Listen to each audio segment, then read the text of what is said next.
ভাই ভিডিও করতেছেন? জি ভাই ভিডিও করতেছি। ঠিক আছে, যদি ভিডিও করে দেখেন তাহলে একটা রাখি, একটা সফলতার গল্প শোনাই। ঠিক আছে। অনেক গল্পের ভিতরে মোরাল থাকে, মন দিয়ে শুনতে হবে। এটা কসবা রেল স্টেশন। আমরা যারা আছি, যাদেরকে আমরা অলস, আপনারা পরিবারের মানুষ বিভিন্ন জন অলস বইলা ডাকেন, আমরা একটু ঘুমাই বেশি, একটু আরাম করি বেশি, সকালের ঘুমটা কে উঠতে চায়? তো অলস মানুষের একটা সফলতার গল্প আজকে শোনাই।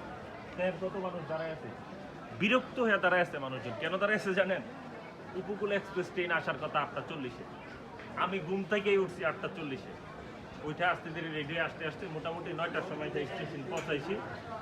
এতক্ষণ আইসা এখন শুনি উপকূল এক্সপ্রেস ট্রেন নাকি এখনও কুমিল্লা আছে। আর এই যখন এই কথাটা মাইক দিয়া বললো যে নোয়াখালী থেকে ঢাকা অভিমুখী উপকূল এক্সপ্রেস ট্রেনটি এইমাত্র কুমিল্লা প্রবেশ করেছে, বিশ্বাস করেন মানুষটির মুখটার বের চাইতাম পারছি না এক একজনে। কিন্তু আমি তোর ফ্রেশ মুডে ঘুমিয়ে আইছি, আমার তো কোনো কষ্ট নাই।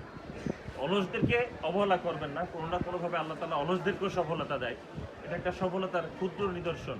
বাংলাদেশ রেলওয়ে সবসময় অলস এবং এই স্লো মোশন লোকদের পাশে আছে। ধন্যবাদ সবাইকে।